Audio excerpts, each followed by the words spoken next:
Bueno, buenas tardes, buenos días, buenas tardes a todo el mundo. Muchas gracias por entrar en este Zoom. Es el ciclo de conferencias del nuevo proyecto que estamos haciendo desde la comunidad israelita de Barcelona, la CIB, que es un proyecto que se llama Stop Hate. Y bueno, es la segunda conferencia del ciclo que hemos preparado y hoy tenemos el honor, el privilegio de tener a Ceci Denot. Eh, Personalmente no la conozco en persona, pero he leído bastante sus artículos sobre antisemitismo, sobre Israel, sobre Oriente Medio. Son unos artículos para mí excelentes y bueno, en fin, y tenemos hoy el placer de contar con ella, ¿no? Ceci, perdón, es licenciada en Relaciones Públicas y en Ciencias Políticas. También está maestrando en Relaciones Internacionales y escribe, como he dicho, artículos y es investigadora en todo lo que es el Israel, Oriente Medio y antisemitismo. Es cofundadora de Basilea, que es una revista digital sobre temas internacionales. Y bueno, los que usan Twitter es bastante conocida. O sea, yo que no soy de Twitter, la conozco, imaginaros. O sea, la conocen como Gorda Meir, no Golda Meir, Gorda Meir. Me hace mucha gracia el nick. O sea, te digo que es desconocida hasta los que no tenemos Twitter. Pues nada, solamente te doy la palabra y adelante. Bueno, gracias por invitarme, gracias a todos por estar acá. Voy a compartir pantalla porque preparé una mini presentación. A ver si ustedes me avisan cuando se ve.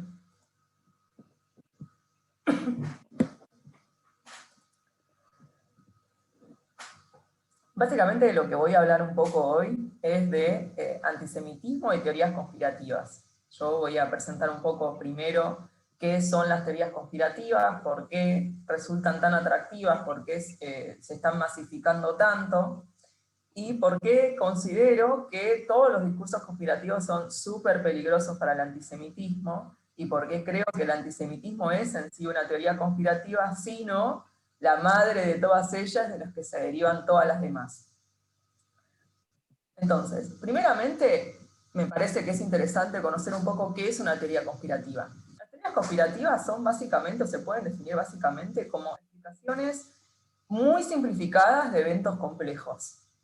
Se caracterizan básicamente por hacer una conexión de hechos inconexos a raíz de identificar un grupo como un chivo expiatorio. Es decir, voy a explicar la realidad o una serie de eventos sumamente complejos que no están conectados entre sí a partir de identificar un grupo que sería el culpable de haber realizado todos ellos. O sea, ese grupo va a ser el que conecte todos estos hechos entre sí y les dé un sentido, ¿no? Entonces, en general, este grupo al que se identifica pueden ser los judíos, las compañías farmacéuticas, el gobierno, el deep state, que ya vamos a explicar qué es el concepto de deep state, pero también se identifica otro grupo. O sea, no solamente se busca explicar, vamos a poner un ejemplo, no sé, el 11 de septiembre. Las teorías conspirativas alrededor del 11 de septiembre giran alrededor de que en realidad habría sido un autoatentado e incluso habría sido un atentado de los judíos. Entonces, ¿cuáles son los hechos que se conectan? Se conecta la estrecha relación que tiene Estados Unidos con Israel, con el atentado, con la invasión posterior de Irak, una serie de eventos que no tienen por qué necesariamente estar relacionados entre sí. Termino concluyendo que como los judíos dominan Estados Unidos, son los que me hicieron ir a invadir Irak, o sea, y como no tenían ninguna razón para hacerlo, hicieron un atentado para que la gente apoye esa posterior invasión. Entonces yo, en lugar de ponerme a estudiar todos los hechos geopolíticos, que son sumamente complejos para poder entender la complejidad de lo que ocurrió, es mucho más sencillo decir, listo, identifico a este grupo que es el culpable de todos estos hechos y le doy un sentido lógico a toda esta realidad que me es tan difícil de comprender. Entonces, al mismo tiempo se identifica no solo ese grupo culpable de todos estos males del mundo, de todos estos hechos, sino que también se identifica otro grupo, que es el grupo de los creyentes. Es decir, son estas personas que se dieron cuenta de que existe esta conspiración, que la vieron, en la jerga conspirativa se los llama los que tomaron la pastilla roja, como en la Matrix, o sea, los que se despertaron, y ven todas estas conexiones que el común de la gente no ve, y entonces tienen como esta misión de iluminar al resto para que se dé cuenta de que el gobierno los engaña, de que el gobierno les miente, etcétera, etcétera, etcétera. El problema y el peligro de estas teorías es que en sí se refuerzan circularmente, o sea, son bastante impermeables a la evidencia, porque en el momento en que uno abandona la racionalidad a la hora de pensar los hechos, o sea, y empieza a ver conexiones arbitrarias, y se termina convenciendo de que el gobierno me miente, porque a ver, si uno considera que el 11 de septiembre es un autoatentado, de eso se desprende que el gobierno de Estados Unidos me miente, que el Pentágono me miente, que todas las instituciones de gobierno me mienten. Entonces, en el momento en que yo pierdo la confianza en todas las instituciones, voy a empezar a pensar que me mienten en absolutamente todo lo demás también. Entonces, tienen una suerte de razonamiento circular. Todas las pruebas en contra de la conspiración, o incluso la falta de pruebas que respalden lo que yo estoy afirmando, es como que se explican también en términos de la conspiración. Por ejemplo, en general los antisemitas conspirativos piensan que, bueno, las pruebas de que no existe una dominación judía mundial son también plantadas por los judíos para que no nos demos cuenta de que dominan el mundo. Entonces es imposible llegar a un fin, porque todo se termina retroalimentando de manera circular y todo termina alimentando la conspiración.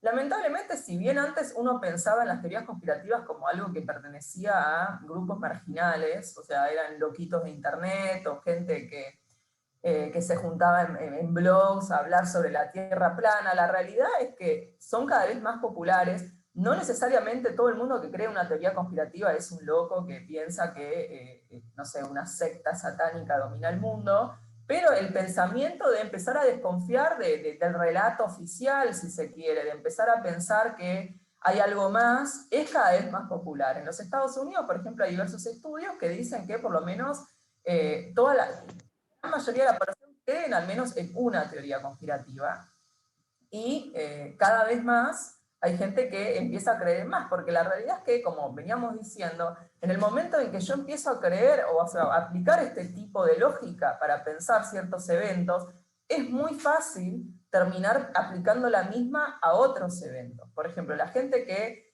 piensa que la Tierra es plana, es claro que piensa que toda la comunidad científica nos miente sistemáticamente. Entonces es muy fácil, una vez que yo ya pienso eso, pensar que también me mienten con las vacunas. Otros ejemplos. Entonces es muy fácil empezar a retroalimentarse entre sí. Un ejemplo claro que estuvo en boca de todos en el último mes, fue la teoría conspirativa QAnon, o Canon, que era la teoría conspirativa en la que creían los fanáticos de Donald Trump más extremistas que ingresaron en el Capitolio. Esta teoría conspirativa que también se desprende de otra, que era el Pizzagate. El Pizzagate surgió más o menos en el 2016, que en foros de internet, a raíz de, no sé si ustedes se acuerdan cuando se filtraron los emails de Hillary Clinton durante la campaña, que fue una polémica muy grande en su momento. Bueno, en foros de internet hubo gente que se puso a analizar esos emails y decía que había palabras en código que hablaban de la pedofilia y del tráfico de niños.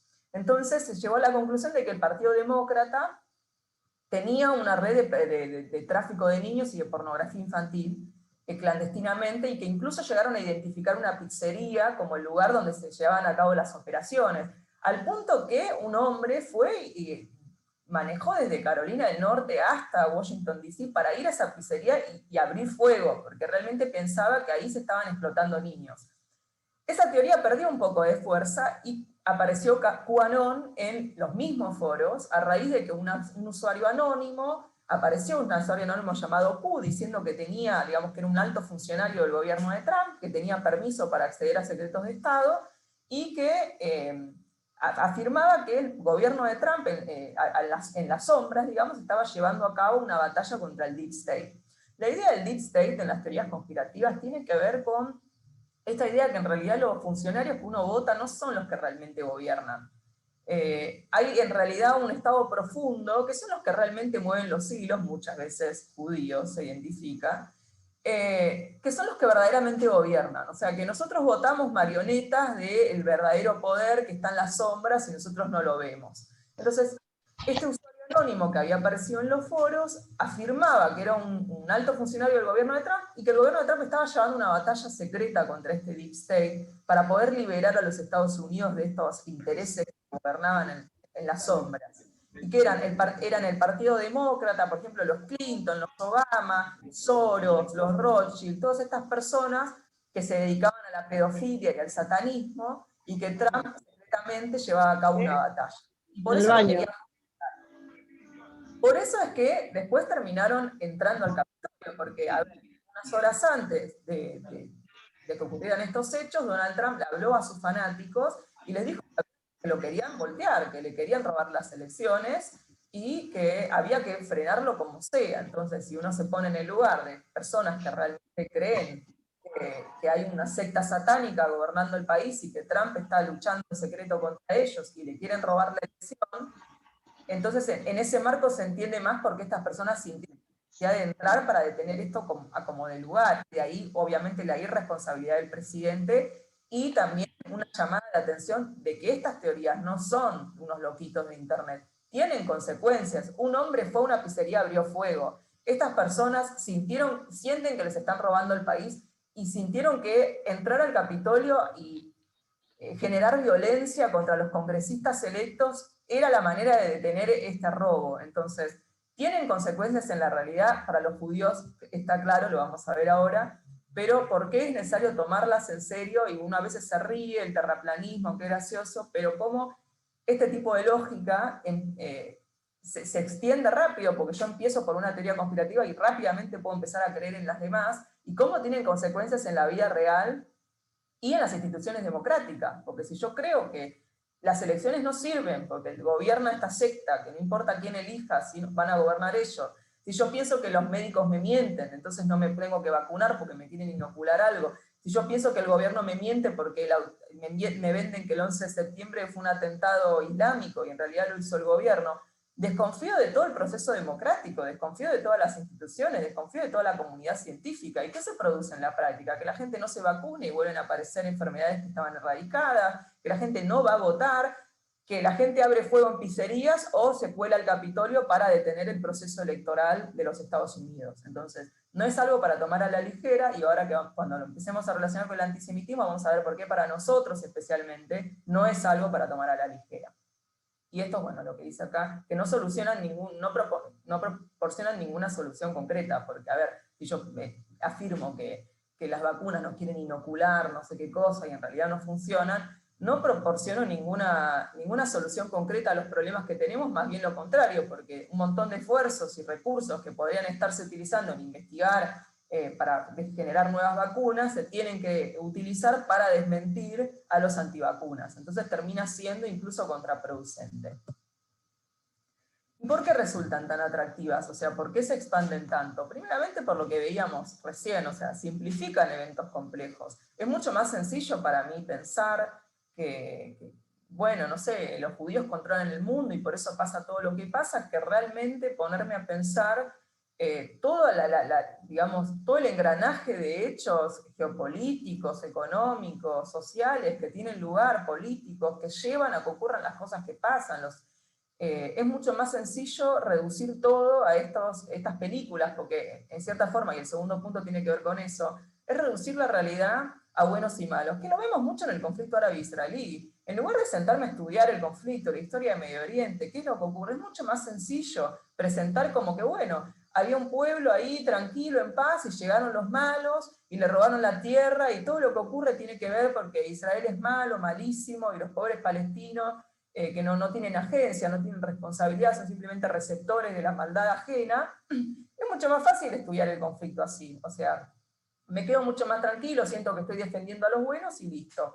En este caso es lo mismo, si yo creo que hay un grupo satánico que domina el mundo, listo, es sencillo lo que tengo que hacer, tengo que estar en contra y listo, se terminó. Y es mucho más fácil entender el mundo de esa manera.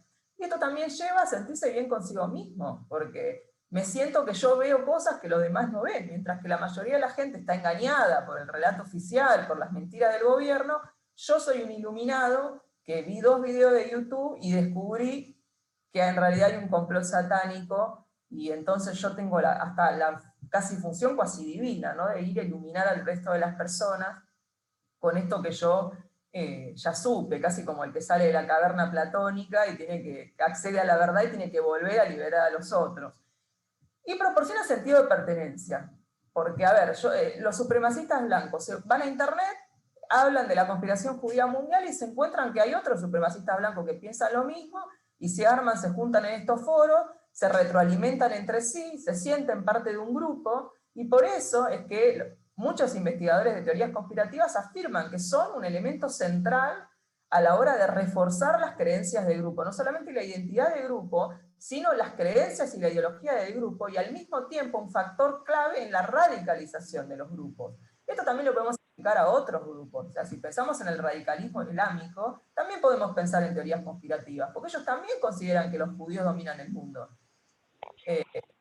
Entonces, podemos pensar bastante en estas cosas como elemento central a la hora de la radicalización de los grupos extremistas, de todos lados, porque cuando uno observa también, más crecientemente hoy, los grupos más radicales de izquierda, por ejemplo, o sea, Antifa en Estados Unidos, también repiten teorías conspirativas sobre los judíos, o teorías conspirativas sobre que los ricos dominan el mundo, entonces hay que romper todo y construir un sistema nuevo, porque el que tenemos ahora está dominado. No dicen pedófilos, pero también hablan de que hay un grupito de millonarios que domina todo el mundo. Entonces, de una manera u otra, todos terminan en la misma lógica de identificar a un grupo como fuente de todos los males, y que si destruimos todo y volvemos a empezar, entonces vamos a estar liberados. Incluso los grupos de extremos de izquierda tampoco creen en el proceso democrático, porque consideran que el Estado capitalista no sirve para nada, solo reproduce la desigualdad, entonces las elecciones no sirven para nada, hay que salir y romper todo. Entonces es básicamente todo lleva a la desconfianza en las instituciones, la desestabilización de los países democráticos y a la radicalización de grupos y por tanto la promoción de la violencia. Entonces, ¿por qué me parece súper importante pensar todo esto, sobre todo nosotros? Porque el antisemitismo, si bien el odio hacia los judíos siempre tuvo un componente racial, además de uno conspirativo, o sea, los judíos, además de vérselos como estas personas que maniobran entre las sombras, ¿no? Siempre estando armando planes oscuros, también es cierto que antes se los presentaba de alguna manera racialmente despectiva, se los dibujaba como gordos, como narigones, pero esto prácticamente ha desaparecido. Como dice el escritor Michel Houellebecq, el francés, el antisemitismo no se basa tanto en odiar a los judíos por su modo de vida judío, porque usan kipá o porque observan Shabbat. Se los odia porque se los considera que son este grupo, ¿no?, que tiene una inteligencia exagerada y mucho dinero y mucho poder, y que utilizan toda esa influencia que tienen para poder ejercer un control mundial, que están conspirando constantemente contra todos y todos, menos contra ellos mismos, que siguen sus intereses, y que entonces como que de alguna manera mueven las piezas del tablero del mundo, como ellos quieren, todo para beneficiarse. Entonces, por eso yo pienso que todo el discurso conspirativo es peligroso para los judíos, porque en el momento en que uno abandona la racionalidad o la creencia en las autoridades en su totalidad, a ver, no significa que desconfiar de lo que me dice mi gobierno es ser un conspirativo, o sea, para nada. El problema es que si yo pienso realmente que el 11 de septiembre fue un autoatentado, no es desconfiar del gobierno de turno, desconfío de todos los gobiernos, del que estaba en ese momento, todos los que vinieron después, todas las instituciones militares, inteligencia, desconfío de todo el mundo directamente, porque no es simplemente un gobierno que me está mintiendo con una medida de gobierno, es todo el sistema el que me está queriendo engañar. Esta es la diferencia, o sea, no está mal pensar que mi gobierno me miente. Ahora, cuando yo pienso que es tan sistemático, que me mienten todas las instituciones para mantener a un grupo de poder que realmente gobierna en las sombras, es completamente distinto. Y en ese punto, cuando yo empiezo a tomar esa forma de ver el mundo, es muy fácil terminar cayendo, bueno, ¿y quiénes son los que están detrás? ¿Qué es efectivamente lo que termina pasando? ¿Cuántas personas conocen ustedes que hoy en día reproducen, por ejemplo, que hay un plan mundial para imponernos a todos los países el aborto, el matrimonio gay, para destruir la familia cristiana? Y cuando uno los presiona un poco, terminan hablando de Soros, terminan hablando de Rothschild, incluso hay bastantes judíos, incluyendo al hijo del primer ministro, que termina repitiendo que Soros mueve los hilos del mundo para imponernos, no sé, el comunismo y las teorías de género. Y son pensamientos muy peligrosos, porque en el momento que yo empiezo a normalizar la idea de que hay un grupo en las sombras controlando todos los eventos del mundo, controlando a la gente, y que ese grupo de personas son judíos, bueno, todos sabemos en lo que esas cosas terminan y todos sabemos lo que ha terminado en la historia, a lo largo de la historia, o sea. Y el peligro hoy en día, que si bien las teorías conspirativas no son algo de Internet, o sea, como vamos a ver ahora rápidamente, la Internet, las redes sociales han permitido que se masifiquen. Hoy cualquier persona puede subir un video a YouTube diciendo que el holocausto fue una mentira y recibe miles y miles de visitas. Y eso es interesante también de ver. El negacionismo de la Shoah también es una teoría conspirativa.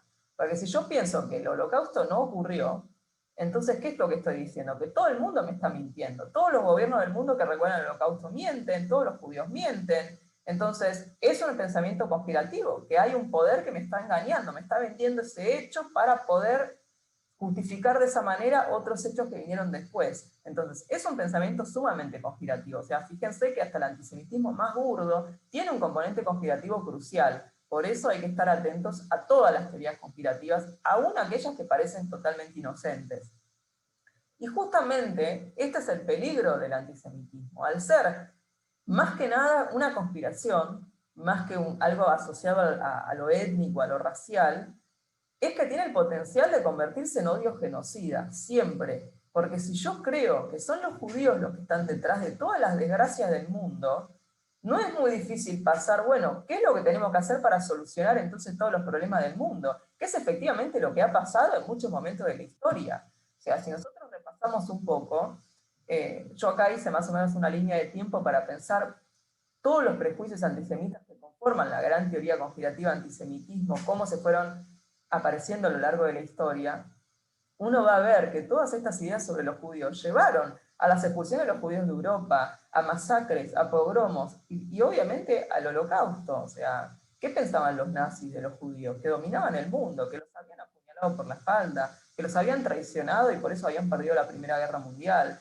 que los judíos les estaban imponiendo Versalles, o sea, que tenían doble lealtad, que eran leales a sí mismos y no a Alemania. Entonces, todos estos prejuicios siempre tienen el potencial de convertirse en un odio genocida.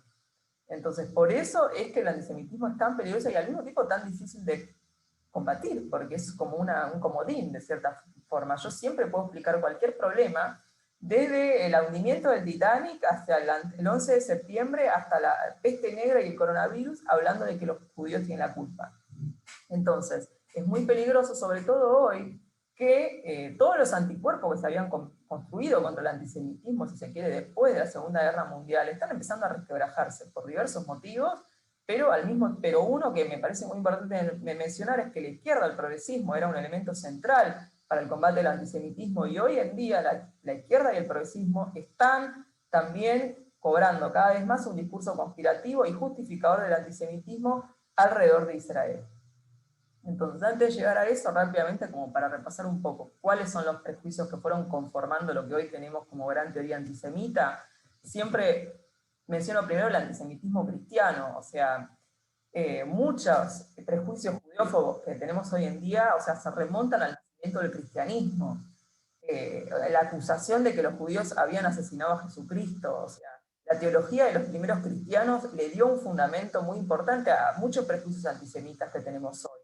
En esa época era como que las dos religiones competían por adeptos, ¿no? Por adherentes. Entonces la estrategia del cristianismo fue la demonización de los judíos para poder atraer, digamos, adherentes hacia el cristianismo. Entonces ya sea mencionar que los judíos habían matado a Cristo o mencionar que las sinagogas eran espacios de persecución, también se hablaba, por ejemplo, de que el Dios del Antiguo Testamento era malo o vengativo porque hablaba de los judíos, entonces los judíos se merecían esa ira de Dios. En cambio, como el Nuevo Testamento era para los cristianos, entonces era más bueno Dios, porque ya no estaban más los judíos. Entonces, todo este tipo de prejuicios fue moldeando la visión del cristianismo hacia los judíos, y se empezaron a producir un montón de hechos Y acá vemos, o sea, esto es una teoría conspirativa también, decir que los judíos mataron a Jesús. Aparecía también la visión de los judíos llevando adelante rituales satánicos de niños para fabricar matzá. Entonces, todas estas cosas también son teorías conspirativas. Pensar que en la sinagoga se persigue cristianos o se sataniza niños. Fíjense la relación con las teorías de hoy, Canón. Eh, rituales de niños, abuso de niños. Siempre aparece este libelo de sangre. Por eso a mí me parece importante ir observándolo a lo largo de la historia, porque todas estas cosas están hoy recicladas de alguna manera en todas las teorías, en todos los prejuicios sobre Israel y sobre los judíos que vemos hoy. ¿Cómo podemos poner de ejemplo? Podemos pensar en Norwich, Guillermo de Norwich, podemos pensar en York, todas las persecuciones a judíos, podemos pensar en Trento, sobre el niño Simón, las expulsiones de los judíos de Europa, todas sustentadas en estas ideas de, a ver, en la peste negra en el 1300, los judíos habían envenenado los pozos. Fíjense todas las similitudes que hay con hoy de los judíos creados en el coronavirus.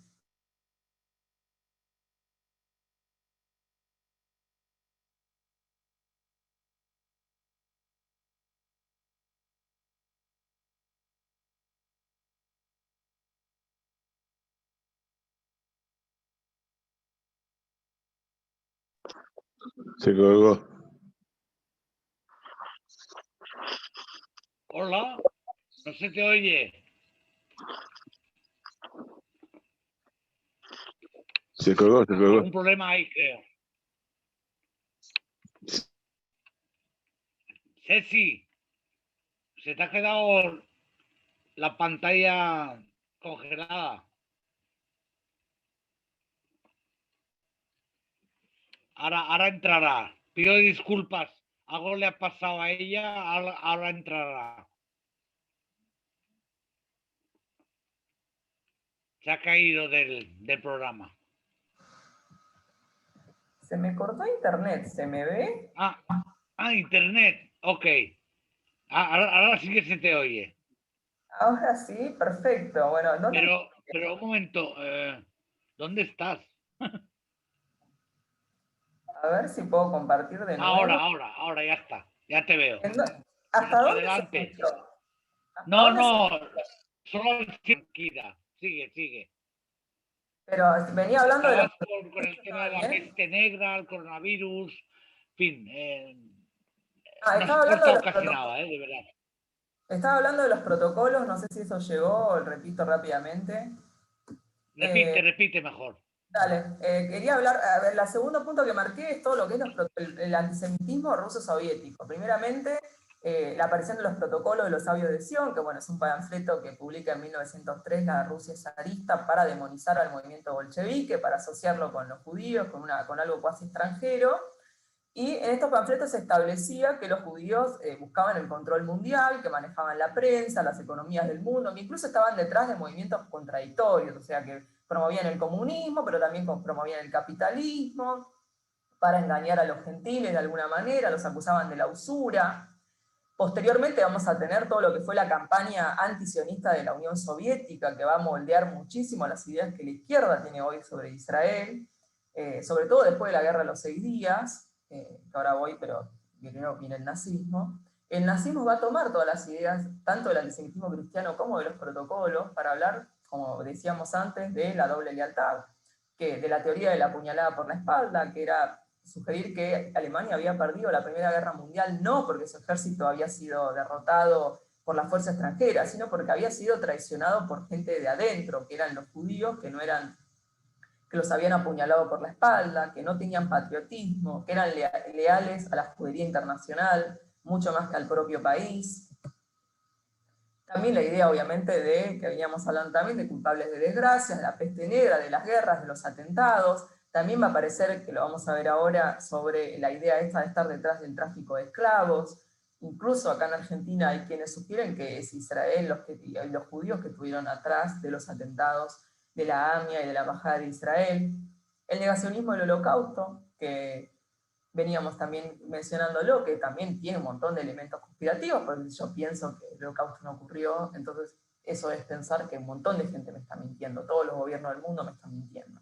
Entonces es una teoría sumamente conspirativa de pensar que los judíos me mienten con esto para poder justificar un montón de hechos que vinieron después. Incluso también está el revisionismo en la izquierda, o la banalización, que es todas las comparaciones que se hacen entre Israel y los nazis, afirmar que hoy en día los judíos hacen con los palestinos lo que antes le hicieron los nazis a ellos, y todas las cosas que estamos bastante acostumbrados a ver, que banalizan lo que fue, de alguna manera le quitan la especificidad, si se quiere, de lo que fue la Shoah. Y bueno, y finalmente el antisionismo, que se alimenta también de todo esto, que es claramente antisemitismo, que es la oposición a que los judíos tengan un Estado, pero alimentándose de todo esto. Uno lo ve hoy en la izquierda, que todo lo que se dice sobre Israel no es muy diferente a todo lo que la derecha dice sobre los judíos. Si la derecha dice que los judíos estuvieron detrás del 11 de septiembre, en la izquierda vamos a ver que es Israel el que estuvo detrás del 11 de septiembre, no los judíos. Y así sucesivamente, que no lo digo rápido porque ahora lo vamos a ver. Y tiene eso sí lo quiero decir, una importante influencia del antisemitismo soviético. La Unión Soviética, cuando quedó claro que Israel iba a quedar alineado, ¿no?, al bloque occidental, lanzó una campaña antisionista muy fuerte, no solamente en el bloque soviético, en todo el Pacto de Varsovia, y sobre todo, y especialmente después de la Guerra de los 6 días, porque después de la Guerra de los 6 días los aliados soviéticos, por ejemplo Egipto, habían quedado humillados después de esa guerra, y no solamente eso, sino que había surgido, digamos, el despertar sionista de todos los judíos de la Unión Soviética, que era terrible para la Unión Soviética, que vendía ese modelo de sociedad donde todos eran iguales y lo único que te unía era el socialismo, no había diferencia religiosa ni étnica, que de pronto el despertar nacionalista de una parte de su población, sumado a la humillación de haber sido derrotado Egipto, que utilizaba armamento soviético, o sea, para los soviéticos era una humillación tremenda, inició una campaña brutal antisionista en todo el bloque soviético, el Pacto de Varsovia, que llegaría también a todos los países izquierdas latinoamericanas,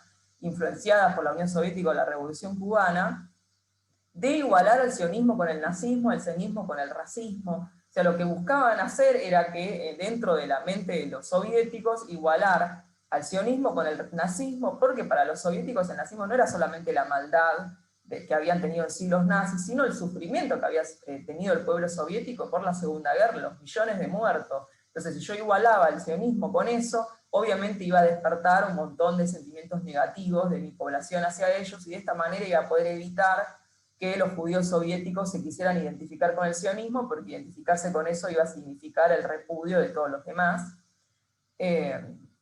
Entonces, bueno, básicamente eso. De hecho, no sé si, supongo que recordarán que se sancionó en la ONU en los 70 una resolución que igualaba sionismo con racismo, que había sido auspiciada por la Unión Soviética. O sea, fue una campaña no solamente dentro del bloque, sino también en las instituciones internacionales de demonización del sionismo. Y la mayoría de esos discursos, la mayoría de esas ideas, son las que hoy vemos en los grupos de izquierda que repiten sobre el sionismo. Entonces, acá lo que había hecho es pensar un poco cuáles son las principales ideas que tiene la derecha antisemita en la modernidad actualmente. Entonces, tenemos la idea de, ¿y por qué se relacionan con todo lo que veníamos hablando históricamente? Tenemos la idea de que hay los judíos o ciertas familias judías están detrás del marxismo cultural, de lo que se dice lobby LGBT, del feminismo, de la destrucción de la familia, de las vacunas. O sea, cómo los judíos son los culpables, ya sea los culpables de las desgracias, de la pandemia, o de mover los hilos detrás de los países para imponerle a los países una agenda que no es la propia y que está contra el interés nacional. Entonces aparece la figura de Soros o los Rothschild como, o sea, de alguna manera, sinónimo de los judíos o este grupo de judíos en las sombras conspirando contra la familia cristiana, por ejemplo. Incluso en muchos grupos de ultraderecha está la idea de que son los judíos o estos millonarios judíos los que están detrás de la inmigración de minorías étnicas, por ejemplo de árabes, de gente del norte de África, hacia los países europeos, para de alguna manera terminar con la raza blanca cristiana e imponer el Islam en Occidente. En Argentina y en Chile está también en las ultraderechas la idea del Plan Andinia, que tiene que ver con pensar que los judíos están cartografiando el sur del país para poder construir un Estado judío en la Patagonia argentina y parte de la Patagonia chilena. Teóricamente desde hace como 40 años que lo están haciendo, pero no se dan cuenta que no avanza. Ellos igual siguen afirmando que cuando ven jóvenes israelíes que vienen de vacaciones, es porque vienen a tentear el terreno para establecer este Estado en caso de derrota en Medio Oriente. También está esta idea, como veníamos mencionando, del Deep State. El Deep State que practica la pedofilia, el satanismo, el sacrificio humano, la teoría del QAnon, que siempre, si uno indaga un poco más, el Deep State son Hollywood, que está manejado con los judíos, Soros, Rothschild, Goldman Sachs, y empiezan a aparecer todas estas ideas que escuchamos 1000 millones de veces. Pero como todo esto se retroalimenta, protocolos, la idea del judío en las sombras, la idea de que el judío no es transparente, que también tiene que ver con el cristianismo, con la Inquisición, cuando se forzaba a convertir a los judíos al cristianismo, pero después se los acusaba de que a pesar de estar conversos, seguían practicando el judaísmo por debajo de la alfombra y boicoteando el cristianismo desde adentro. Esa idea de que el judío nunca es transparente y siempre está haciendo algo por atrás, también va a aparecer fuertemente en la izquierda.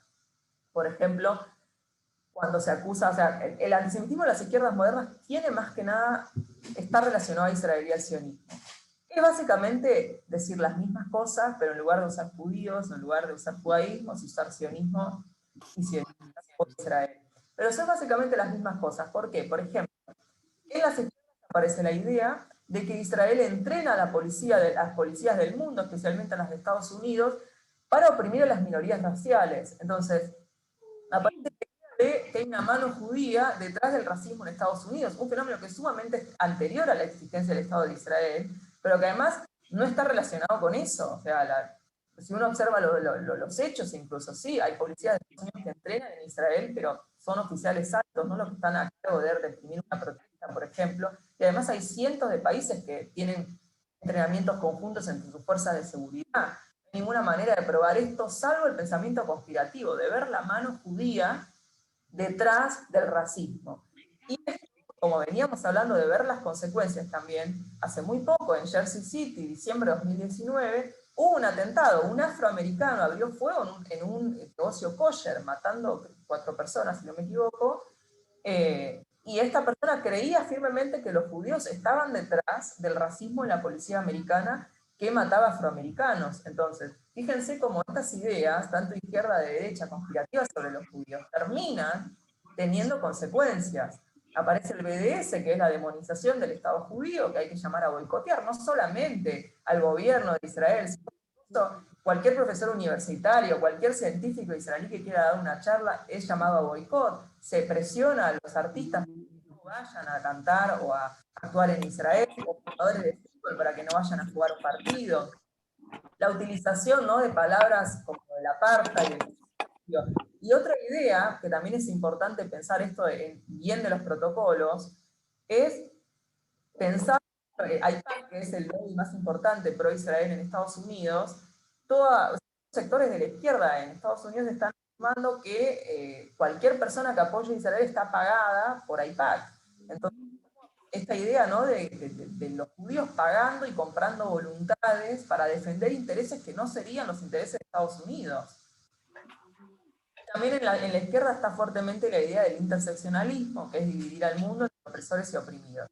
Entonces yo construyo 2 categorías donde yo voy a seleccionar arbitrariamente, de alguna manera, en función de cuán oprimidas han sido a lo largo de la historia las categorías, definir quiénes califican como oprimidos y quiénes como opresores. En este sentido, bueno, los opresores blancos, los cristianos, los heterosexuales, etcétera, etcétera, pero cada vez más la izquierda construye a los judíos como una categoría de privilegio, no como una minoría oprimida. Y acá también había lo que mencionaba antes de cómo se fueron destruyendo los anticuerpos contra el antisemitismo, porque hoy las izquierdas, el progresismo, que siempre fueron una fuerza muy importante para el combate del antisemitismo, el negacionismo de la Shoah, hoy ven a los judíos cada vez más como una categoría de privilegio, no como una categoría oprimida, no como una minoría oprimida, que no se concibe cuando uno ve que los mayores víctimas de crímenes de odio en los Estados Unidos y en muchos países de Europa son los judíos, no son todos los otros grupos.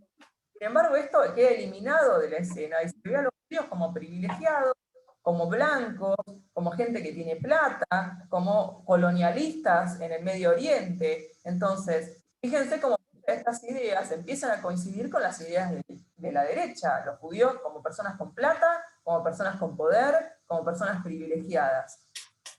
De esta manera se van destruyendo todos los anticuerpos y cada vez se masifica más pensar a los judíos de esta manera. Y se naturalizan estas ideas que terminan, obviamente, en consecuencias reales contra judíos reales. Pero de esta manera también lo que es peligroso es cuando yo construyo esta visión del mundo dicotómica, donde hay opresores y oprimidos, yo voy a terminar pensando que todo lo que hagan los oprimidos está justificado de alguna manera, porque están oprimidos, entonces de alguna manera es resistir contra esa opresión.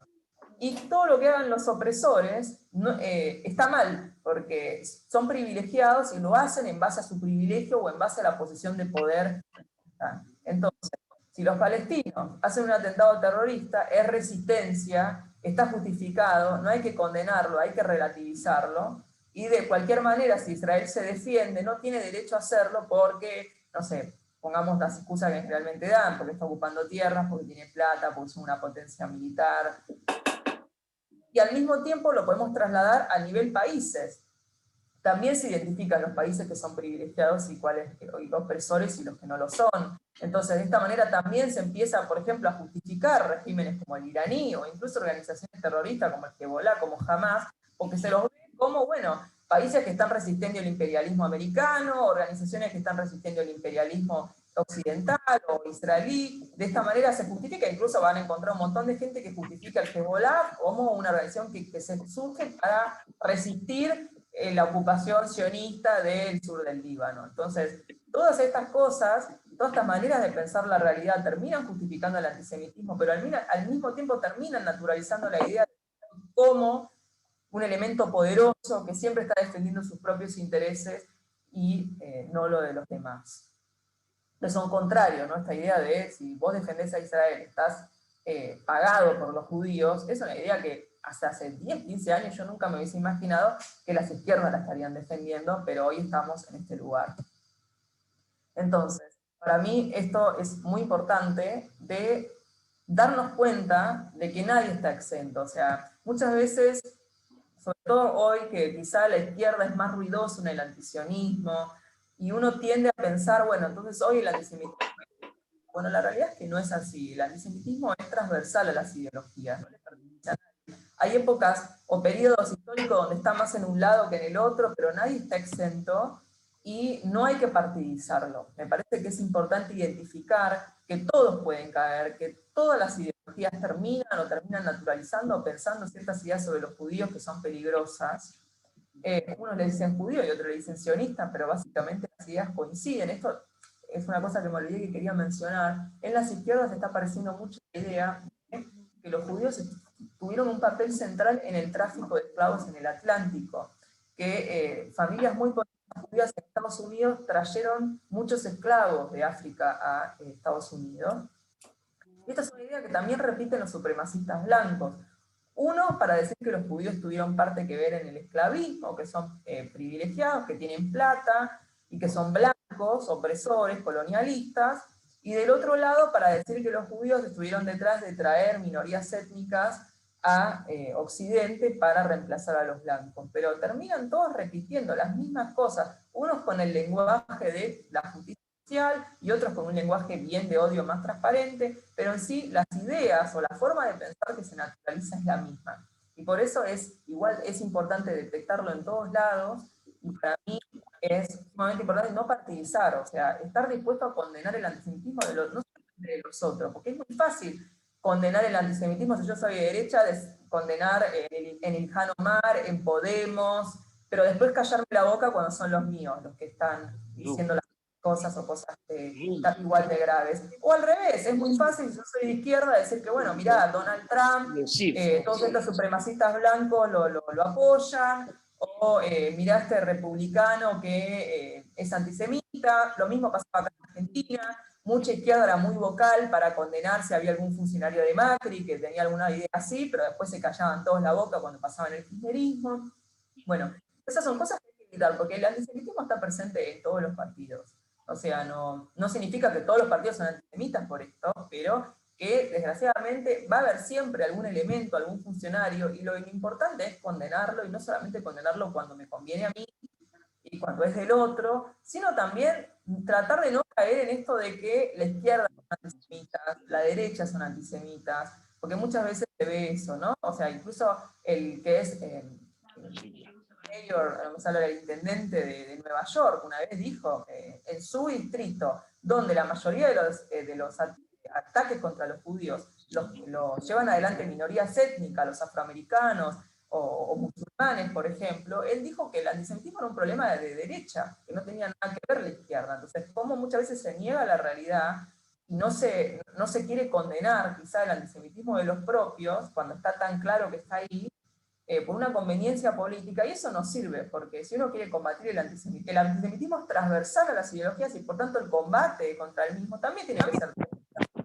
tengo que poder trabajar con gente de todos los partidos, de todas las ideologías, por muy poco que me guste ese partido, por muy poco que me guste esa persona, yo necesito que trabajar y dialogar con gente de todos los espacios para poder combatirlo porque está presente en todos lados. Entonces, bueno, esto es la última, básicamente esto. El peligro del antisemitismo es este, que es una teoría conspirativa, o tiene un elemento muy importante conspirativo. Entonces, el peligro y la dificultad de combatirlo viene por eso, porque al ser un comodín que yo puedo utilizar para explicar cualquier cosa, hay racismo en Estados Unidos en los judíos.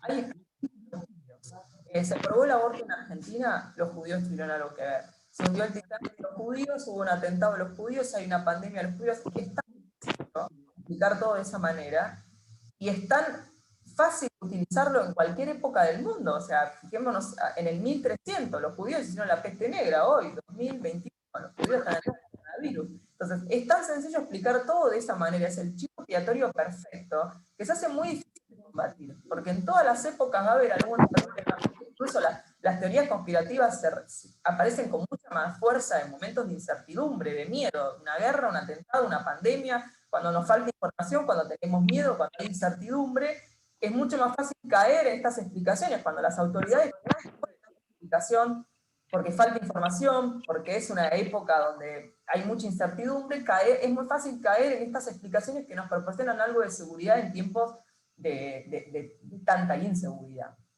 Entonces, es muy difícil de combatir. Entonces, ¿cómo combatirlo? Esto es, obviamente, si supiera cómo se combate perfectamente, sería una bendición, pero no lo tengo. Pero desde mi lugar, ¿cuáles son unas ideas que yo creo que puede llegar a contribuir a? Yo creo que lo fundamental es normalizar a Israel y a los judíos. O sea, es necesario que se deje de ver a los judíos como estas personas fuera de lo común, ¿no? Como este grupo, como este pueblo, porque hay que empezar a verlo como un pueblo como cualquier otro, con sus virtudes, con sus defectos, pero no mucho más que eso. O sea, no verlos como estas personas que son prácticamente brillantes fuera de los lugares, que tienen mucha más plata que todos, mucho más poder que todos, mucha más inteligencia que todos.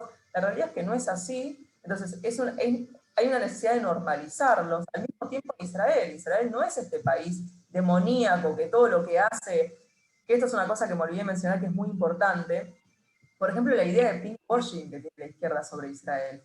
Si Israel da derechos a la comunidad gay, entonces esto quiere decir que lo hace para ocultar que realmente planes macabros contra los árabes. Si Israel vacuna a toda la población, en realidad lo hace para ocultar que no vacuna a los palestinos. Si Israel abre un parque industrial en el West Bank, lo hace para ocultar que está ocupando ese territorio. Entonces es como esta idea, ¿no? El judío nunca es transparente, como hablamos en la Inquisición. Siempre hay algo detrás, siempre hay una cosa más. Lo que nos dice no es lo que realmente hace, ¿no? Entonces, la necesidad de salir de ahí, de esta demonización constante de Israel, de verlo como algo, el mal absoluto, pero para normalizarlo también es necesario dejar de caer en otra cosa que yo veo mucho, que es la defensa crítica de Israel. Yo sé que muchas veces frente a todo el odio que circula, uno como mecanismo de defensa le sale defender a como dé lugar todo lo que hace Israel, pero creo que también el proceso de normalización es entender que Israel es un país como cualquier otro, con derecho a existir como cualquier otro, con derecho a defenderse como cualquier otro, pero al mismo tiempo donde hay racismo, donde hay injusticias, como en cualquier otro país, acá en Argentina también lo hay, sin embargo nadie llama a destruirlo, pero al mismo tiempo nadie lo niega. Yo no tengo ningún problema de reconocer todas las cosas que se hacen mal en mi país, que no significa que mi país sea malo, que sea un demonio, pero bueno, tiene cosas malas como cualquier otro. Entonces creo que el proceso de normalización tiene que llevar también a no, salir de esta idea de que Israel es un demonio, pero también salir de esto que es una panacea. Por eso también yo marco el tema de evitar la islamofobia, el racismo contra los árabes. Muchas veces veo que la defensa de Israel, incluso muchas veces de la derecha, ¿no? Que aparece este filosemitismo en términos de que se identifica como, no sé, a Israel como este país que está dando la batalla contra el Islam. Eso no tiene nada que ver, o sea, Israel no está dando ninguna batalla contra el Islam, lo vemos en todos los acuerdos de paz que ha hecho con el mundo árabe, pero no solamente con eso, con todos los árabes que viven en Israel, no hay ningún problema con los árabes en sí, hay problemas con ciertos países o ciertos líderes que buscan destruir al país, pero no porque sean árabes. O sea, entonces, también empezar a salir un poco de esos discursos, o los discursos filosemitas, ¿no? De que los judíos hacen todo bien, de que los judíos son superiores, porque eso también termina legitimando estos prejuicios de los judíos son algo aparte, son una cosa distinta que los demás. Y la realidad es que no. O sea, está buenísimo estar orgulloso de todo lo bueno que tienen los judíos, de todo lo bueno que tiene Israel, pero también me parece que hay que normalizarlo como cualquier otro país del mundo. Y otra cosa que me parece importante mencionar es salir un poco de esta idea de todo el mundo es nazi. O sea, acá hay un caso que yo siempre pongo de ejemplo, en Argentina el año pasado hubo un periodista que en el prime time de la TV salió a hacer un informe, ¿no? Que los judíos estaban detrás del coronavirus. George Soros, Rothschild, que controlaban la Reserva Federal en Estados Unidos, al mismo tiempo habían creado el coronavirus en el laboratorio como modo de control mundial. La realidad es que obviamente el tipo es un antisemita, tuvo repudio que tenía que tener, pero también es cierto que se generó en muchas personas la idea de, bueno, yo no veo antisemitismo en eso que dice, o bueno, hay mucha gente que lo vio y dijo, bueno, por ahí es así, y quizás la reacción más común es decir, bueno, entonces son todos nazis. Pero la realidad es que, como veníamos viendo, los prejuicios contra los judíos, creo que vienen hace miles de años, y están en muchos casos muy naturalizados. Hay muchas personas que tienen naturalizada la idea de que los judíos tienen plata, de que los judíos tienen poder. Entonces, creo que también tenemos que ponernos un poco, no partimos como judíos, como sionistas, no partimos de un lienzo en blanco. Lamentablemente, sabemos que hay mucha gente que tiene estos prejuicios, no necesariamente por eso es nazi, lo tiene y ni siquiera se da cuenta, como pasó muchas veces con el movimiento feminista, que vino a mostrarnos cómo teníamos naturalizados ciertos comportamientos, ciertas ideas, que eran misóginas, que eran machistas o que eran homofóbicas, y no nos dábamos cuenta, no lo hacíamos porque éramos malas personas, lo hacíamos porque es lo que aprendimos y lo que tomamos como natural. Bueno, en este caso creo que es lo mismo. No es un lienzo en blanco, hay muchos prejuicios que ya están instalados en el imaginario de mucha gente, y al mismo tiempo no es un lienzo en blanco en el término de Israel. La común de las personas simpatiza con la causa palestina, en ese sentido se puede decir que del otro lado hicieron un mejor trabajo. Entonces, la reacción no puede ser para mí el odio, ¿no? Son todos nazis, son todos antisemitas, cualquier persona que simpatiza con los palestinos, tiene una bandera palestina es nazi, odia a Israel. Creo que tenemos que, lamentablemente estamos en esta posición, estamos en una posición desventajosa, y creo que en ese sentido tiene que estar la voluntad de poder explicar, de tener la voluntad de no tratar a todo el mundo de antisemita, de nazi, sino de tratar de mostrar otra postura, pero hacerlo también no de una postura agresiva. Yo veo mucho de cualquier persona que simpatiza por los palestinos, ya automáticamente es nazi, automáticamente es antisemita, o la reacción violenta de los palestinos no existen. Bueno, yo creo que eso no sirve, primero porque es mentira, pero al mismo tiempo porque no genera. O sea, nosotros lo que necesitamos hacer es que nos escuchen, poder mostrar otra postura, poder mostrar porque eso está mal, poder mostrar porque eso no es tan así al menos. Y para eso necesito que el otro me escuche, y para eso yo también tengo que escuchar y estar dispuesto a dialogar con el otro. Sobre todo en una época donde las teorías conspirativas se reproducen con tanta velocidad y son tan peligrosas para los judíos. O sea, me puedo quedar si quiero enojado diciendo que todo el mundo es nazi, pero me parece que eso no va a ayudar o no va a contribuir a resolver la situación, y en ese sentido creo que bueno, la importancia de comunicar bien, pero para eso también tengo que estar dispuesto a aceptar bueno, la situación es esta y qué puedo contribuir yo desde mi lugar. Y bueno, básicamente eso Pues, quería decir. Así que pues gracias por escucharme, pero es que no sé cómo sacar esto de no compartir más. la verdad, la verdad, Ceci, que muchas a ti, a vos. La verdad que has superado ampliamente las expectativas que yo al menos tenía, y me ha encantado, a mí me ha encantado la conferencia, de verdad, de las mejores que he oído últimamente sobre este tema. Además, creo yo que has aportado cosas que yo coincido al 100% y lo has dicho muy bien. Y entonces me alegro muchísimo de haber contado contigo. Sobre todo quiero repetir un poco lo que has dicho de que la lucha contra el antisemitismo debe ser transversal. Yo añadiría incluso la política, de que el antisemitismo viene por todas partes y da igual la ideología que uno tenga, hay que reconocer que el antisemitismo viene de todas partes. Y totalmente de acuerdo con lo que has dicho de las varas críticas, en el sentido de que yo lo percibo mucho esto de defender a Israel a capa y espada como todo es perfecto y evidentemente tenemos muchos defectos, ¿no? Bueno, no quiero repetir lo que has dicho, tengo la gran suerte de que he grabado la conferencia y la voy a colgar. Hemos creado un canal de YouTube que se llama Stop Hate Zip. Entonces, bueno, todavía no hay casi ni suscriptores, hay solo un vídeo de la conferencia de la semana pasada de Ignacio Palacios, el abogado, que también fue muy interesante.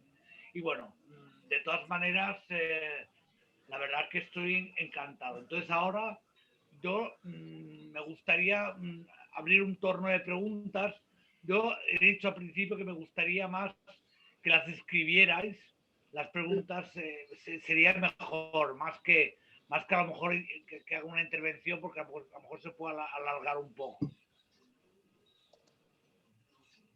No todos a la vez, pero realmente, o sea, yo de todas maneras, o sea, es que es increíble porque la raíz de la conspiración en el antisemitismo es realmente brutal.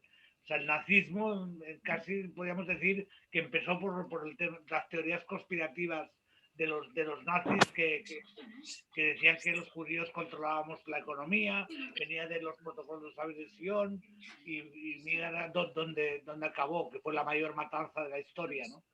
Incluso está esa pieza de propaganda nazi que es muy, muy famosa, de que está la bandera de la Unión Soviética, la bandera de Estados Unidos y la bandera del Reino Unido, y ya se asoma el judío por atrás. Para los nazis el judaísmo estaba detrás del capitalismo y del comunismo también, o sea, que no se podía confiar en ninguna, o sea, esto que eran como dos ideas contradictorias era mentira, en realidad eran los judíos tratando de hacerte creer que había dos opciones para engañarte, pero la realidad es que la única opción real era el Reich.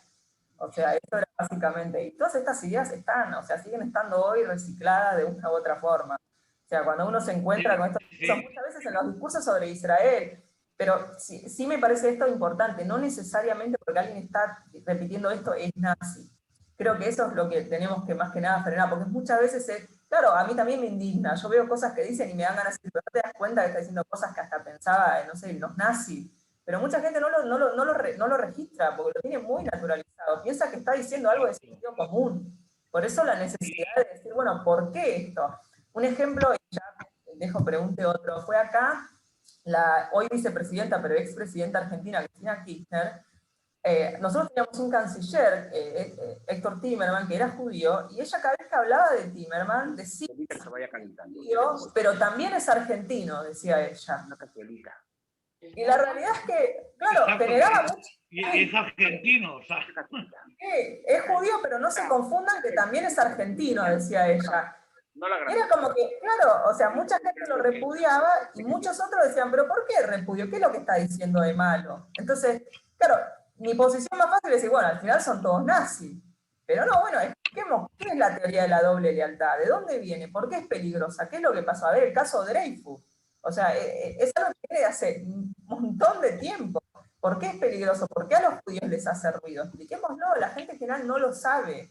O sea, a ver, fíjense los números en Estados Unidos del y lo que es increíble es cómo la historia se repite, ¿no? Y desde tiempos inmemoriales, o sea, incluso en todas las épocas, tú las has comentado, el 11S, fue increíble cómo culparon a los judíos cuando hubieron judíos que murieron en el World Trade Center, ¿no? O sea, y encima yo recuerdo también, lo has mencionado, que nos acusaron de provocar el tsunami en, ¿cómo se llama? En Asia, ¿no? O sea, y bueno, muchísimas más, incluso el accidente que tuvo Kobe Bryant en el helicóptero, también dijeron que fue culpa de los judíos. O sea, es Sí. que es increíble, ¿no? O sea, pero tú, no, una pregunta, ¿cuál para ti sería la razón de por qué siempre nos acusan a nosotros y no, yo qué sé, a otro colectivo? ¿Por qué a nosotros?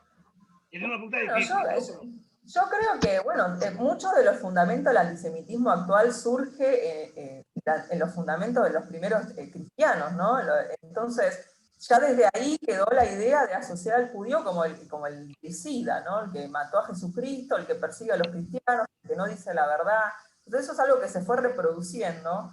Y al mismo tiempo creo que de alguna manera, o sea, los judíos terminan convirtiéndose en este chivo expiatorio perfecto porque mucha gente los ve, ¿no? Que, bueno, los judíos se destacan en muchas áreas, son pocos, y sin embargo se destacan en muchas áreas siempre, o sea, no sé, acá mucha gente te dice, hay judíos en los premios Nobel de todos lados. Entonces, es como que está porque muchas veces también la conspiranoicos es tomar 2 o 3 hechos de la realidad que no tienen por qué tener ninguna conexión y mostrártelos y decirte, ves, o sea, mira, los judíos tienen muchos premios, o hay muchos actores judíos, entonces quiere decir que controlan toda la industria del espectáculo, pero al mismo tiempo la idea de esto de que los judíos hacían una minoría muy perseguida que logró construir un Estado exitoso, o sea, que dejó de ser víctima para pasar a construir un Estado exitoso que se defiende, que es potencia, y muchas veces esto, el éxito de un grupo perseguido, es como que también da la idea de, bueno, son excepcionales, ¿no? Son un caso aparte. una pregunta, Ceci. Hay una persona, Fanny Berger, que pregunta si puedes explicar lo que es el Deep State. Claro, el Deep State es una idea. Yo pido la palabra, me gustaría preguntarle algo a Cecilia, no sé si Un quedó segundo, claro. por favor. Ahora un Dale. segundo. Va a contestar la pregunta y ahora se doy la palabra, ¿no? Dale. El Deep State Adelante, es una Ceci. idea. El Deep State es una idea muy, muy conocida dentro del ámbito de las teorías conspirativas que se utiliza, o sea, significa estado profundo y se usa para designar a los que para ellos controlan realmente el gobierno de Estados Unidos o cualquier gobierno, porque en sí el Deep State es una palabra que, o sea, es una idea que surge en Turquía, o sea, no es algo que surge en Estados Unidos, pero se toma como para describir esto, que en realidad cuando uno vota, o sea, yo voto por Joe Biden, o yo voto por Obama, o por McCain, no importa por quién esté votando, porque en realidad no son los que gobiernan el país. O sea, ellos son simplemente marionetas de un grupo de personas de este estado profundo, de este deep state, que son los que verdaderamente mueven los hilos, que son, no sé, gente relacionada a las finanzas, gente relacionada a la industria del espectáculo, millonarios, banqueros, todas personas que según Canón, pero cada uno le da una función distinta, según Canón, por ejemplo, son satanistas y pedófilos, pero hay otros que los relacionan, no sé, con, por ejemplo, el lobby de las armas, que son los que realmente mueven los hilos y hacen que Estados Unidos vaya a esta guerra o a la otra, o tome esta política u otra, que en realidad van en contra de sus intereses, pero se toman porque lo decide este Estado profundo. Entonces, que en sí no importa quién gane, quién tenga la mayoría en el Senado, quién va a la Casa Blanca, porque los que gobiernan son estos tipos. Por eso esta desesperación de estos militantes extremistas de QAnon para detener el proceso, porque Donald Trump estaba llevando una batalla contra estos tipos que nos roban el país y ahora por eso lo quieren sacar. Entonces es necesario detenerlo. Entonces, esta idea de que las instituciones, el proceso electoral, ¿no? Todas estas cosas no tienen sentido porque en realidad los que gobiernan son otros. Que muchas veces aparece acá también, hay mucha gente acá que explica el 11 de septiembre o la política estadounidense en estos sentidos, de que el lobby de las armas o que van por el petróleo, que simplemente esto, que lo demás es todo mentira, son marionetas de los grandes intereses económicos, digamos. Vale, una cosa. Julio, lo que me has preguntado te lo contesto en privado, ¿ok? Y después, por otro lado, ¿cómo se llama? Raquel Zelnik ha pedido la palabra. Dime, Julio, dime, perdón, es que hay un orden, Julio, perdona. Correcto, no, yo entiendo lo del orden, pero básicamente que ella, si nos puede dar, Ceci, simplemente, vamos, en minuto y medio que nos dé un pantallazo de cómo podemos organizar esta parte, o tú organizarla en representación, ¿sí? Sí, pero o sea, te estás preguntando de cómo obtener información para luchar contra estos temas.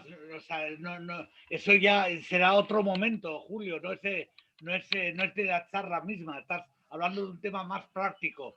Ya ha dicho, bueno, te dejo la palabra Ceci, de que tenemos que combatirla de forma transversal, de forma política, con cierta crítica al Estado de Israel, cierta crítica incluso a otros, o sea, las formas de A ver, combatirlo. Si obviamente, a ver, quieres podemos discutir y organizar otra actividad, pero ahora a ver, nos vamos a centrar en lo que... Dime. para decirlo rápidamente, yo no dirijo una institución o no soy funcionaria ni nada. O sea, lo que yo digo es a partir de mi experiencia. O sea, en mi experiencia yo llevo haciendo activismo por ahí contra el antisemitismo o a favor de Israel hace mucho tiempo en redes sociales, y en base a mi experiencia puedo decir que a mí personalmente me funcionó esto. O sea, hablar con la gente, incluso tratar de abstraerme, decía, a mí por ejemplo, yo sé, a mí personalmente no me gusta el kirchnerismo, no me gusta, pero bueno, o sea, tengo que hablar con ellos, tengo que escucharlos, o sea, tengo que dialogar. O sea, acá muchas veces pasa que el kirchnerismo es antisemita y si sos judío y votaste al kirchnerismo sos un traidor. Bueno, ese tipo de cosas, ese tipo de reacciones, no funciona y para la afuera se ven muy feo. O sea, si yo me pongo en el lugar de alguien que no sabe del tema, de que se quiere acercar al tema, y yo veo que ante un judío que hace una crítica a Israel salen 40 a decirle que es un traidor, un nazi, un vendido, desde afuera digo, bueno, pero entonces el sionismo es una secta de fanáticos que no admite ninguna crítica, entonces es verdad lo que dicen sobre ellos. Entonces yo, desde mi lugar, desde mi activismo, desde mi experiencia, pienso que este tipo de cosas no sirven y estas otras sí. Esto no significa que esto es así, que esto es como se tiene que combatir. Esto es simplemente una postura personal mía, que obviamente la pueden tomar o no y ver si a ustedes les puede servir para lo que cada uno haga desde su lugar. A mí me sirvió, yo creo que sirve, o sea, a mí me resultó, mucha gente me consulta, yo he tenido hasta árabes que me han escrito para preguntarme cosas, entonces a mí me ha funcionado. Si esto es lo que le funciona a todo el mundo, la verdad no sé, lo digo en base a mi experiencia, que para mí esto no va y esto sí, pero cada uno sabrá lo que, tampoco les quiero decir cómo pensar. Exacto. Por ahí uno de ustedes es de O sea, derecha y Julio, odia a los también, kirchneristas y no los quiere escuchar, y bueno, o sea, está bien, no lo hagas, no te estoy diciendo que esto es así, pero es una sugerencia simplemente. yo lo que quiero añadir es que, Julio, hay una conferencia que dio Gabriel Ventasgal aquí hace poco en el foro con Licra, y ahí también tiene unas explicaciones muy, muy interesantes, además justamente en el tema que te has preguntado de cómo combatir, cómo defender los ataques antisemitas. Gabriel Ventasgal en eso para mí es uno de los mejores especialistas, y también te recomiendo de escuchar a Tata Shenit. También hay una web, hay una app, una aplicación que se llama Asbara app, que te recomiendo de entrar en esta aplicación de móvil, y ahí están las respuestas a muchas preguntas de cómo combatir y cómo contestar. Entonces, bueno, de todas maneras, Raquel, si Raquel quería Lenny que había pedido preguntar. la palabra, no es muy... Te pido brevedad, Raquel, solamente. Pobre, que está Adelante, esperando. Raquel. Me vas a pedir brevedad, igual que tú o un poquito menos. ¿Cuánta brevedad me pides? Poca, Sí, a tú mí misma. me interesa mucho tu exposición. Me parece que es muy interesante ver las cosas desde esa óptica. Cuando tú dices cómo combates tú el antisemitismo, que es mi preocupación eterna, eh, veo que tú haces algo que para mí importa muchísimo, que es salir del pensamiento binario, salir del registro del espejo. Cuando tú dices otra cosa y el otro te contesta en rechazo lo mismo. No hay manera de, en una especie de ping-pong de pelea, encontrar un punto intermedio. ¿Es malo o es bueno? Y no hay salida con ese lado. Digo que cuando tú haces una explicación, yo entiendo y me parece bueno que tú haces una salida del pensamiento binario. Te pones en otro lugar, ni a favor ni en contra, te pones en otro lugar, y cuando uno se pone en el otro lugar, la cosa circula y fluye de buena manera, ¿no? Ahora, ¿Y hay cuál es la pregunta? Ay, Yo Isa. voy a hacer un comentario, no te pongas nervioso, déjame terminar. Yo voy a hacer un comentario y Ceci va a responder lo que a ella le parece. Simplemente me parece que es un tema que habría que trabajarlo mucho más en pequeño y mucho más próximo y discutible, ¿no? Yo creo que cuando trabajamos el tema de los años que hace que este tema está sobre la ficha, sobre la vida nuestra, me parece que se vuelve difícil pensar en cómo se podría conmover o diferenciarlo, porque si hace tantos años que estamos con esto, siglos que estamos con esto, es como que no tenemos salida, porque va a seguir siendo de la misma manera. O sea que ese tampoco me gusta como pensamiento para llevar a cabo esta búsqueda, ¿no? Y por otro lado, yo me gustaría preguntarte, Ceci, porque son prejuicios sin duda, y alguna experiencia uno ha tenido de trabajar sobre cuándo tomás el argumento racional, que nunca sirve, y cuándo se vuelve emocional, y lo emocional no es tan fácil de sacarlo. Cuando vos discutís con alguien en lo emocional, déjalo quieto porque no tenés acceso a eso. Y me No, parece que una cosa es emocional. No hablo más, no hablo más. es que de hecho una gran cantidad de todo lo que es la narrativa, si se quiere, antisionista, tiene mucho que ver con lo emocional. Por eso también es muy difícil, porque cuando uno está discutiendo, o sea, a mí me pasó justamente el otro día que yo subí una foto sobre el día de conmemoración, el Día Internacional de Conmemoración de las Víctimas de la Shoah, y mucha gente me venía a responder con ahora están haciendo lo mismo con los palestinos, y me ponían fotos de un checkpoint comparándomela con un campo de concentración. Y la verdad que hay a uno a que le respondí poniéndole una foto, porque a mí no me gusta responder ese nivel. Yo en general digo, la verdad es que no podemos explicar un conflicto en base a dos fotos. Yo te pongo una foto de un checkpoint y un campo de concentración, ¿qué tiene que ver? O sea, eso no es un corte totalmente arbitrario, sin contexto, pero sí, es emocional, va a las emociones. Yo tengo, por eso yo siempre digo que no partimos de un lienzo en blanco. Lamentablemente, la mayoría de la gente, porque del otro lado han hecho un muy buen trabajo en esto de imponer su narrativa, la mayoría de la gente simpatiza con los palestinos y ve a los palestinos como víctimas.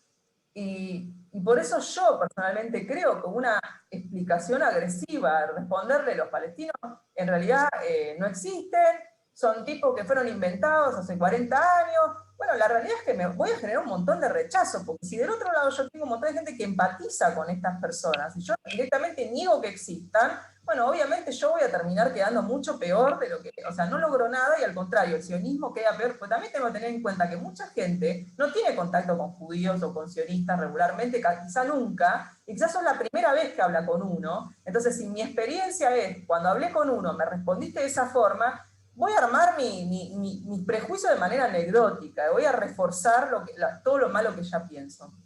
Entonces, en general yo pienso eso, o sea, no podemos salir de la demonización del otro, porque cuando vos hablabas bien esto de dicotómico, de buenos y malos, yo veo que muchas veces desde el lado sionista se busca construir el mismo discurso. Bueno, en realidad es al revés, no es que Israel es el malo y todo lo que hace está mal y los palestinos son buenos, sino que es al revés. Los palestinos son malísimos, son todos terroristas, no tienen derecho a nada. Si están enfermos, que se arreglen solos porque Israel no tiene nada que ver.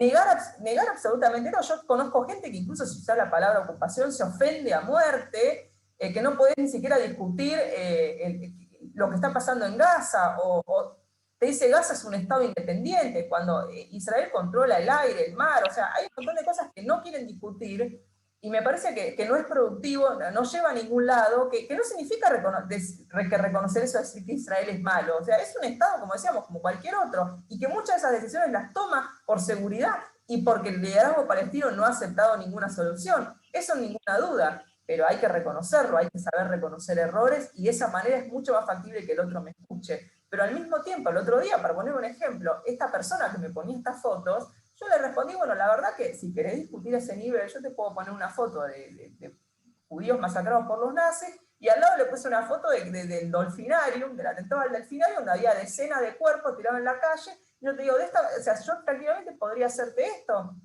decirte, bueno, entonces los palestinos son lo mismo que los nazis, porque mirá estas dos fotos, son lo mismo. ¿Te parece que son lo mismo a vos? ¿Te parecería bien que yo dijera que los palestinos son los mismos que los nazis porque un palestino mató judíos? Y me dice, no, la verdad que no. Y bueno, entonces, no es lo mismo que vos estás haciendo. Vos me estás diciendo que los israelíes son nazis porque hay un checkpoint que se parece a este campo que viste en Google. Entonces, tratemos de ir un poquito más allá, de profundizar un poco. La verdad es que muchísimas veces la gente te va a decir, te bloquea o te putea y no le importa. O sea, es mucho más factible que pase eso, que la persona te escuche y diga, la verdad tenés razón, sí.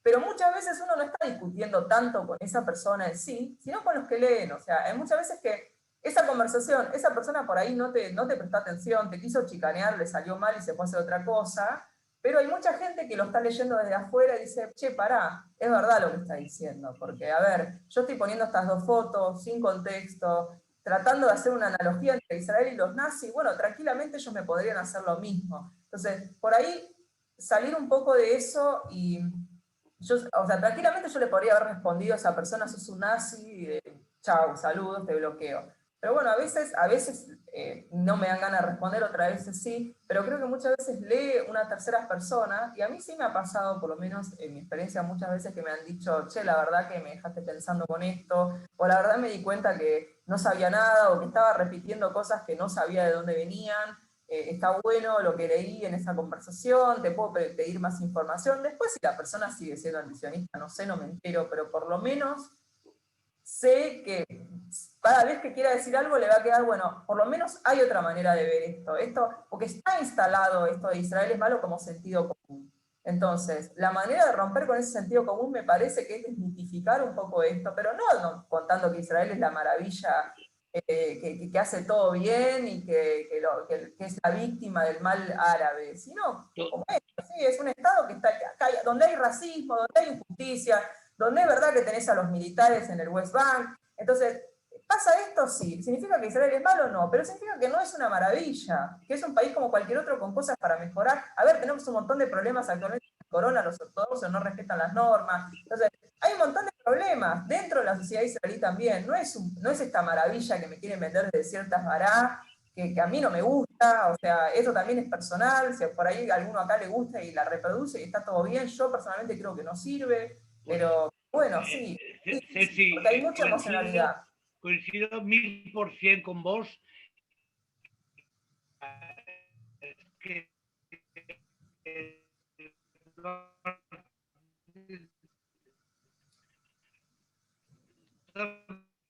aprovecho para Yo personalmente no te escucho, Isaac, se corta. una pregunta.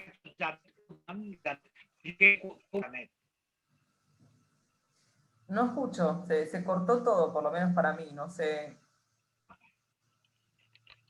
No, decía que Janet ha preguntado cuál considerabas vos que es la medida justa para hacer una esbará crítica.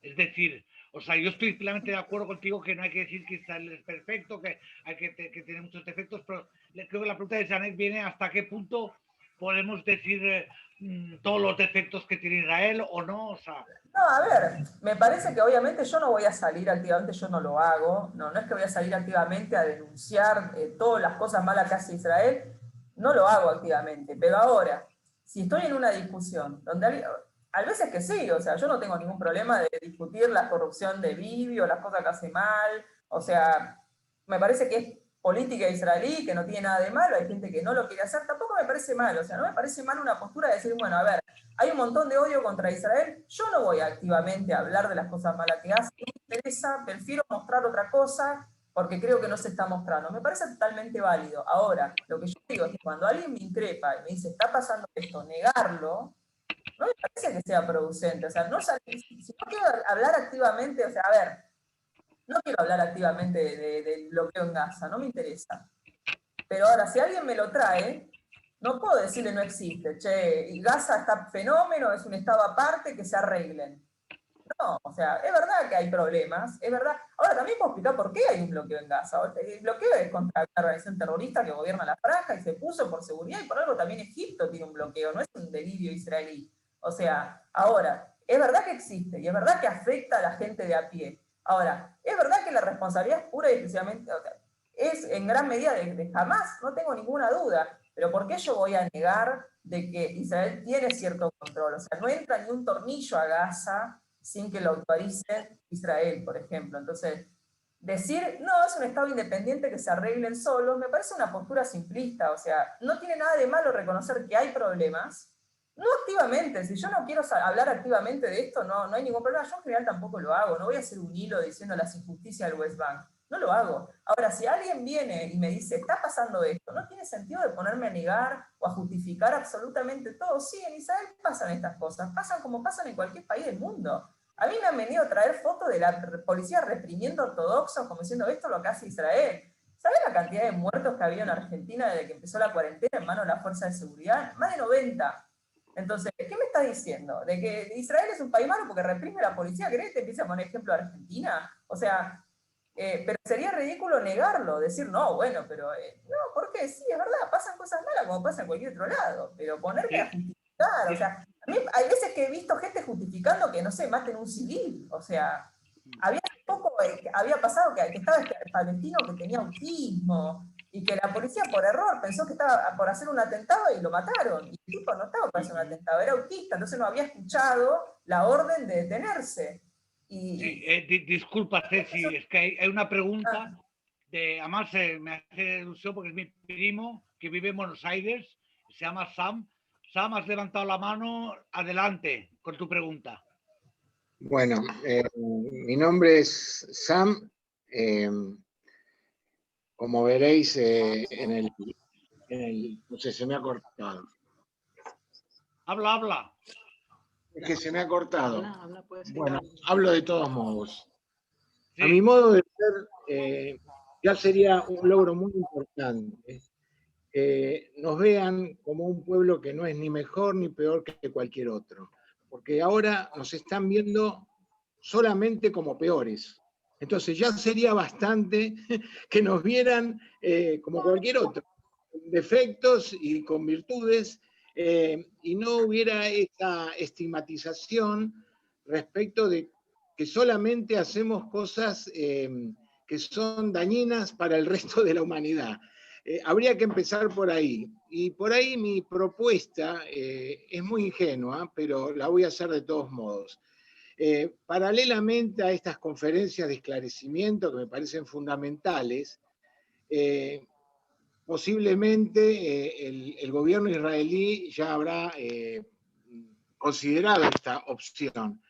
Pero a lo mejor los que mejor pueden defender a los judíos no son los judíos, sino los israelíes musulmanes que viven en Israel, que creo que son alrededor de 1 millón de personas, y que ellos pueden hablar y de una manera absolutamente objetiva de cuál es su situación en este país que tendrá aspectos ponderables y aspectos, digamos, que pueden ser condenables también, pero que nos daría la oportunidad de ponernos en un plano de igualdad con otros pueblos. Es decir, es funcional para los antisemitas meter en la misma bolsa a los judíos con los sionistas, porque de esa manera, digamos, legitiman el antisemitismo. Ok, Sam, disculpa que es un poquito tarde, o sea, Sí. ha quedado muy clara tu reflexión, de verdad la agradezco. Y nada, solamente quería que sí. Me gustaría para cerrar conocer tu opinión acerca de si esta estrategia es demasiado romántica o podría darse, que los propios... de hecho ya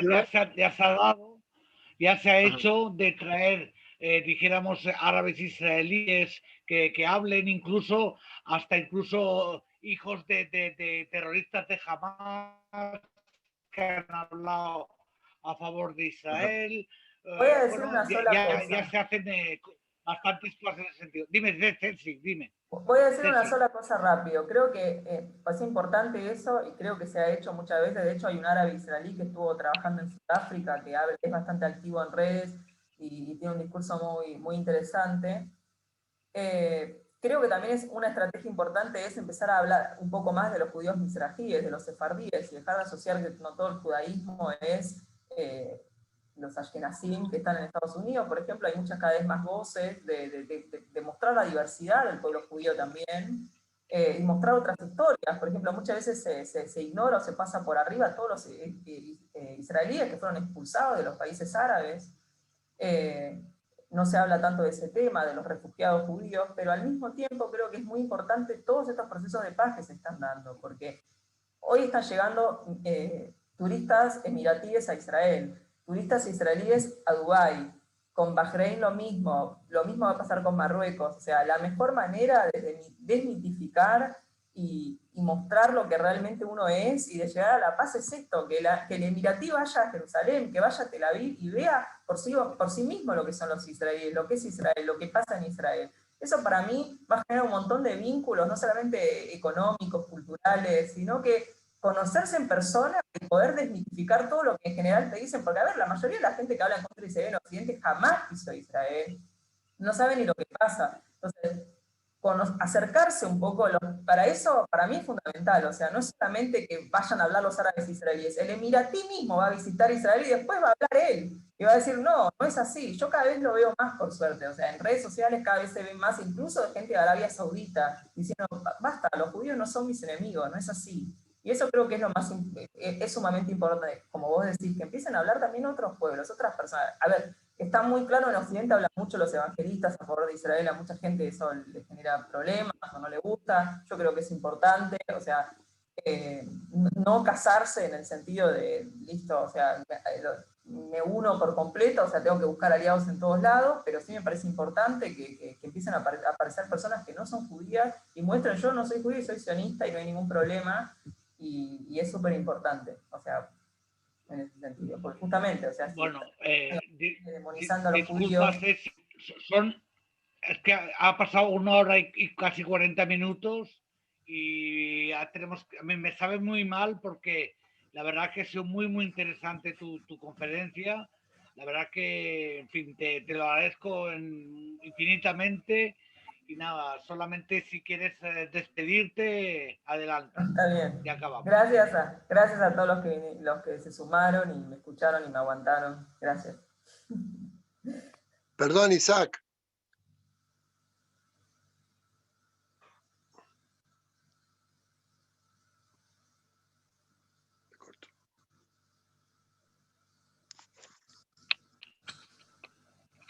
Perdón, Isaac.